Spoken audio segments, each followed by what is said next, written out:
Oi, oitavo ano, tudo bem? Então, conforme eu tinha dito para vocês, eu vou gravar uma videoaula com nossa parte final da unidade, tá bom?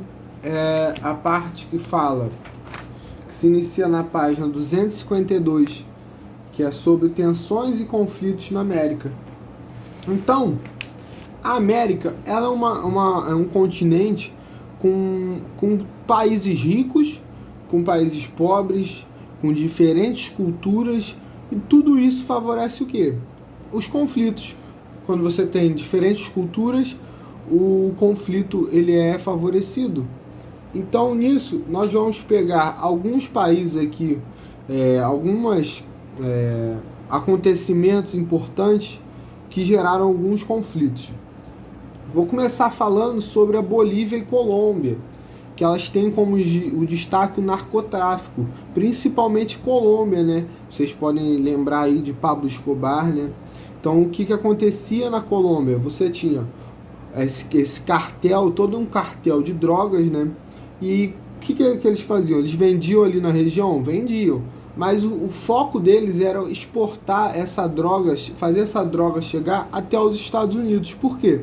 Porque o valor dela era maior lá. Então você tinha um tráfico até os Estados Unidos, beleza? E o que aconteceu? Os Estados Unidos acabou investigando, né? Acabou entrando até mesmo com forças policiais na Colômbia para a fim de combater esse cartel, os cartéis de drogas. Por quê? Porque isso gerava um prejuízo muito grande para eles, né? Tanto em saúde, em violência, isso lá nos Estados Unidos, onde as drogas iam sendo vendidas. Outra questão muito importante da Colômbia são as Farc, que é era um grupo de guerrilheiros, né? O que aconteceu com esse grupo? Era um grupo extremo com um viés socialista, né?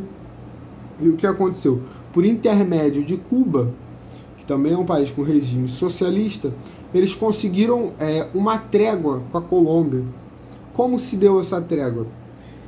Foi uma trégua em troca de ao perdão por todos os crimes que eles tinham cometidos. E as Farc acabaram até depois virando um partido político, que na sua primeira eleição não teve nenhuma expressão de votos, foi algo muito superficial.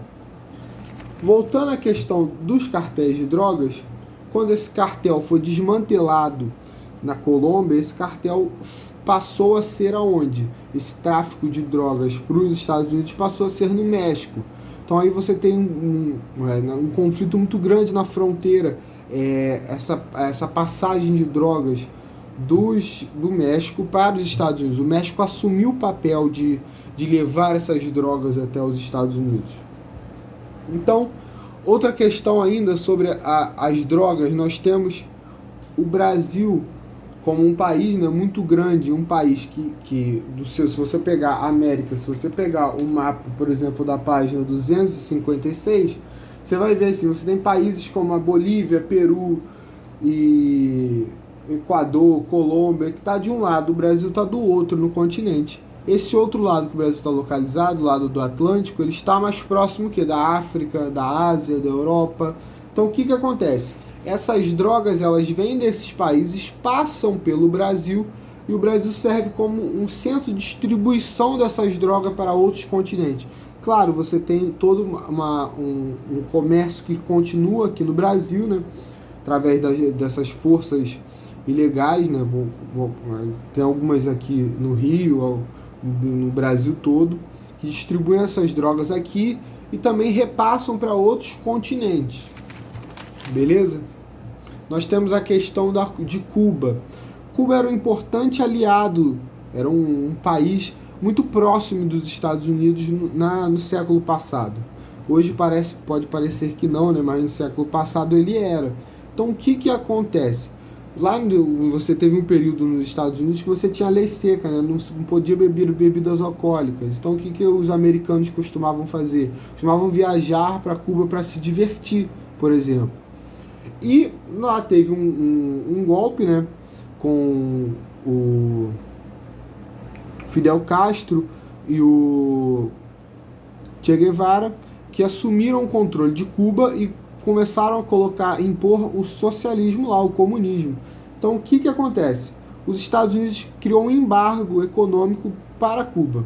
Então outros países não poderiam comercializar com Cuba. Então Cuba ficou um país muito fechado. Se você for pegar lá hoje, mais é tudo carro antigo. Hoje, no último governo americano, que começou esse processo de mais aproximação, começou o processo de abertura econômica de Cuba.